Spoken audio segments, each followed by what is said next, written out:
who do you think, David, controls the financial system, and how does the financial system work? It all comes down in the end, in terms of these society controlling institutions, to what I call the global cult, which is a global network of secret societies and semi-secret groups with ultimately, if you go deep enough in the rabbit hole, a mission control, a central organizational center. David Icke has just revealed how the global financial elite are going to completely oppress everyone. And let me just tell you right now, this is not good news for us.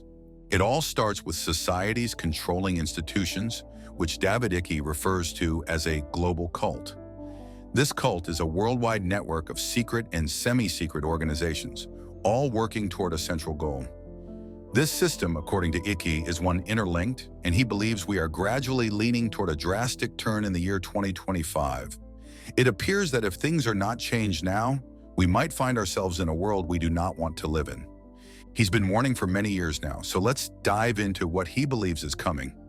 One of Icke's main concerns is global financial control and manipulation, which he sounds the alarm over while being tied to the still-present influence of companies like BlackRock on cryptocurrency.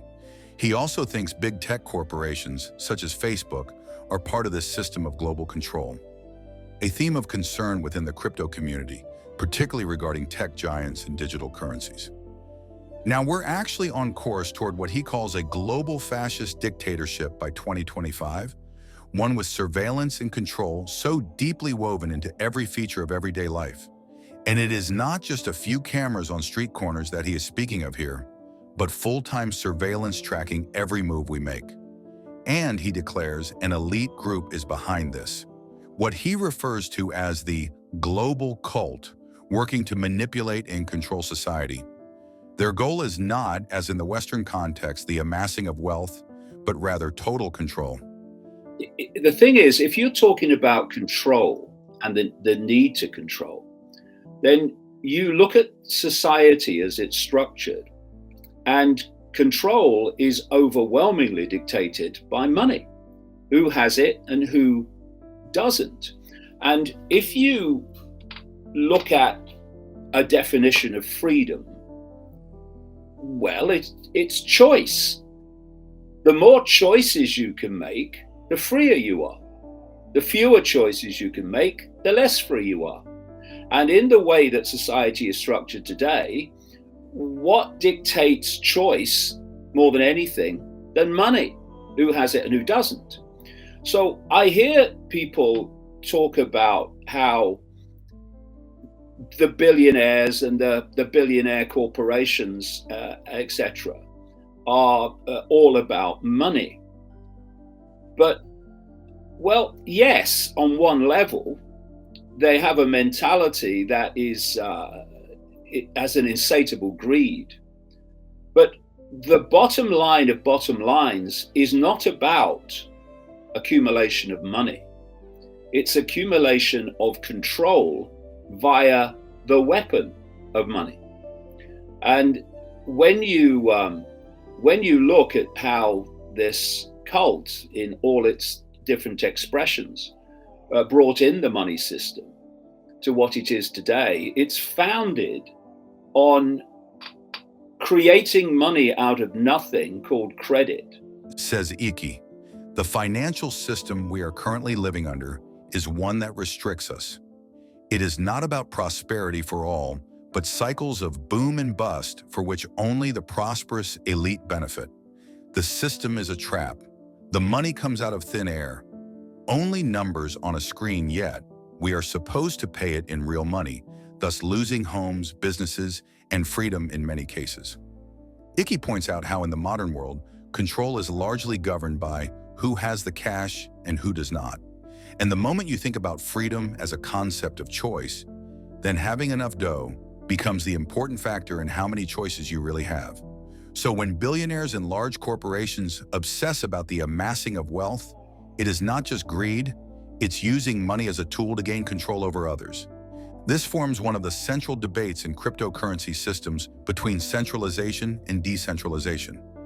Despite crypto's promise of being decentralized, we're seeing increasing control by large players like exchanges and stablecoins. This centralization echoes the kind of control Icke warns about. The volatility of the crypto market, often influenced by large institutions, mirrors Icke's claims about financial elites creating economic cycles that only they can benefit from.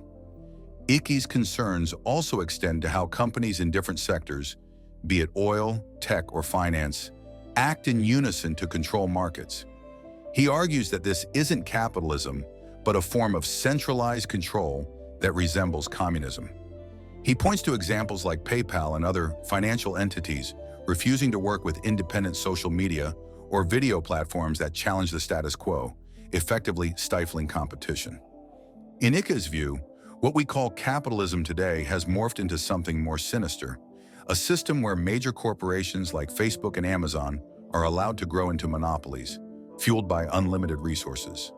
He calls this system cartelism, where a few giant companies control entire industries, leaving little room for real competition.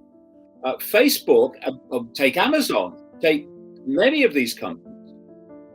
They are cult companies. They were created with cult money, which was limitless. And so what happens is they are built up to become monopolies.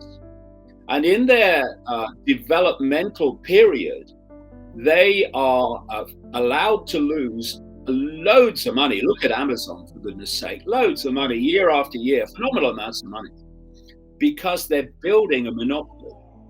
And so you then reach the point where you have your near monopoly and you start to make vast amounts of money. And at that point, you can start dictating the odds.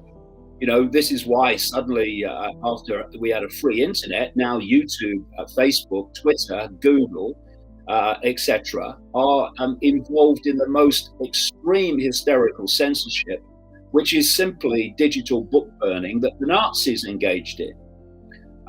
And what you're doing is you have these companies being built up with CIA money in terms of Facebook, etc. And they are competing against other companies. You could call them genuinely capitalist companies that have entrepreneurs that are using their creativity. But those other companies they're competing with do have to watch the bottom line. They can't go on losing money year on year on year. According to David Icke, major corporations aren't operating under the same rules as everyone else. They get a free pass to lose money for years, all while quietly dominating the market. Once they've taken over, they begin controlling everything. What we see, hear, and even how we think. Icke believes these companies are part of a much bigger plan that goes beyond just making a profit. He says the real power isn't with presidents or prime ministers. These are the men and women we see on television or at political rallies. The true powers behind the curtain affect global policies from the shadows. Icke began researching this shadowy elite at the beginning of the 1990s. He believes the agenda is far darker and sets policies, governs governments, and holds a much darker goal in store for humanity. While most people laughed at him, labeling his ideas as far-fetched, Icke never gave up. He believed what he was discovering, and with each new item of research, the more convinced he grew of something real. He says he's found something deeply disturbing, an unseen power playing without empathy, without limits, and abysmal plans for the future of humankind. Icke points out that he started by identifying where the powers we think rule the world actually don't. What he means is that all those seated in governmental seats, whether prime ministers or presidents, do not, in fact, run the world. He believed this was hidden where we couldn't see it. To him, this power resided in the shadows. As far as the future being built for our children and grandchildren is concerned, he is pretty scared. Being a father and a grandfather, Icke couldn't sit back and let this happen. Looking at his own children, thinking of the kind of world they were going to inherit and have to live in when he was gone, he felt compelled to act. Despite being ridiculed, he just continued and pressed on with full conviction because he knew what he was saying to be true. He sees the world that is being prepared for generations to come, a world of extreme control and surveillance, and he wasn't letting it so easily happen. He says it is not by any means about the discovery of new solutions to problems, but about finding the root cause of the problem. According to him, it has always happened this way throughout history, where the few control the many because the majority has allowed it, and it is through acquiescence. People simply go along with whatever has been thrust upon them. And according to Icke, this is exactly how the elites maintain control. If the majority simply refuses to comply, then those in power lose their grip. For example, if a government leader announces a new policy, that policy only works if people follow it. Icke argues that if enough people decide they're not going to comply, the government or elite group can't enforce it because there aren't enough of them to impose their will. He stresses that the elites only have power as long as we give it to them through our obedience. When they started locking people down in Britain in the spring of 2020, they knew that this lockdown was going to go on and on and on, but they also knew that if they didn't provide some income for those that were told their work was not essential and therefore couldn't be done, then they were going to get massive pushback right from the start, because people were not going to be able to pay their bills and buy food for their families. So they introduced furlough. And furlough was simply, I said it at the time, buying silence and buying time for more and more businesses to be destroyed, more and more employment to be destroyed, independent employment, independent businesses. And eventually I said, what they're going to do is they're going to pull the furlough payment, and then you're going to see the consequences, and you're going to see actually what's gone on. And I compared it to a similar situation with Margaret Thatcher and the miners. What Margaret Thatcher did was pay the miners bonus money to produce as much coal as they possibly could. It didn't have to be coal that was needed, just produce as much coal as you can. And the coal stocks got higher and higher and higher because far more was being produced than was being used. And then what did she do? She started closing the pit. And the miners, she knew, and those controlling her knew, would go on strike. But the lights were not going to go out as they did on the 10th because the stocks were so high. The way to break free from this control, according to Icke, is through non-compliance. He believes that the elites have always maintained control because the masses have allowed it. If enough people simply stop obeying, the power of these elites will crumble. It's not about constantly searching for solutions to every problem, because in Icke's view, that just creates more problems. Instead, we need to tackle the root cause, stop giving away our power in the first place. He also stresses that time is running out. According to Icke, if we don't act before 2025, it might be too late. He's outlined the dangers that lie ahead, but he also provides a way out. By understanding what's really happening behind the scenes and refusing to comply with unjust orders, we can protect ourselves and future generations. Icke believes that we have the power to change the course of history, but it requires us to wake up and take action now. In fact, it seems many wealthy nations have taken it upon themselves to suppress David. In 2022, the Dutch government banned him from entering the Netherlands and, by extension, the entire EU, citing concerns about public order. David Icke had been scheduled to speak at a peace rally in Amsterdam. The event was organized by a conspiracist movement protesting against the Ukraine war, the Dutch government, and rising energy prices. Dutch news outlet RTL News reported that the decision to ban Icke followed discussions between the Dutch Immigration Service, police, and the National Coordinator for Security and Counterterrorism. Icke himself confirmed the ban by posting a 5-page letter from the Dutch Immigration Service on his website. The letter explained that the ban, which applies to the entire Schengen area, 26 European countries, would last for 2 years due to concerns that Icke's presence at the rally could lead to a disturbance of public order. Icke has been a prominent figure in the global COVID-19 conspiracist freedom movement, especially since the pandemic. He was set to give the keynote speech at the demonstration, which was organized by Samen voor Nederland, Together for the Netherlands. a group formed in opposition to COVID-19 restrictions.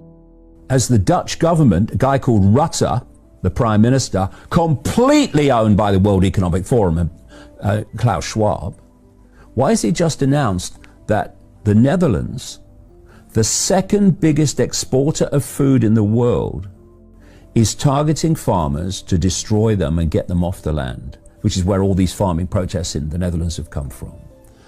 At a time of food shortages and supply chain problems, you are targeting the second biggest exporter of food in the bloody world to destroy its farming base? Why are you doing that? If people depend on you for what's left of the food, you control them. Where food is abundant and cheap, you do not control them. Where energy is cheap and abundant, you do not control them. Scarcity equals dependency equals control. And that's why they're targeting the food chain, they're targeting the energy supply, they're targeting everything. Sharon O'Connor, a senior analyst at the Institute for Strategic Dialogue, noted that this group frequently promotes theories about the Great Reset, COVID-19, and the Ukraine invasion. O'Connor added that the group often pushes far-right political ideas and conspiracy ideologies, even labeling then-Dutch Prime Minister Mark Rutte a dictator. The Dutch Immigration Authority's letter also highlighted the anti-Semitic undertones in Icke's main conspiracy theory that a global elite of shape-shifting, child-sacrificing reptilians secretly controls the world. According to the letter, critics argue that these reptiles are a metaphor for a partly Jewish elite believed to run a powerful secret world government, operating at every level of society.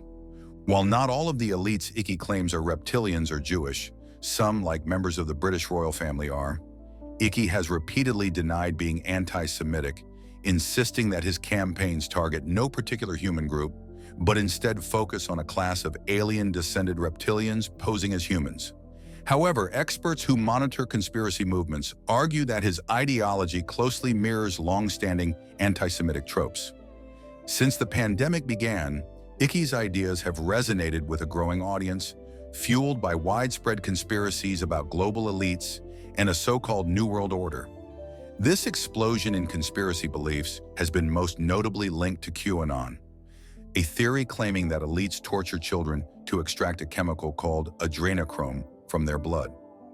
This is the big squeeze to push people into the lower echelons of the Hunger Games society so they become dependent on the state, the basics of survival. And dependency equals control. All these things, all these dots connect if you know where we're being taken. Joe Ondrak, head of investigations at the online misinformation watchdog, logically said Icke's profile has become higher internationally than it ever has been since the pandemic. According to Ondrak, Icke has played a key role in shaping the UK conspiracy landscape, gaining a new audience for his narratives of vaguely euphemistic anti-Semitism, global control through fakery, anti-vax sentiments, and human enslavement. Despite his videos being removed from platforms like YouTube early in the pandemic, Icke has remained a central figure in the global anti-COVID vaccine and anti-lockdown movements. He regularly speaks at demonstrations connected to these causes. His son, Gareth Icke, has followed in his footsteps, running a media outlet called Iconic, which promotes conspiracist content. After the ban, Gareth Icke expressed disbelief on Twitter, writing, "The old man is banned from entering the Netherlands. 0 convictions, 0 crimes committed. Banned by the government." Wow. Do you think David should have been banned?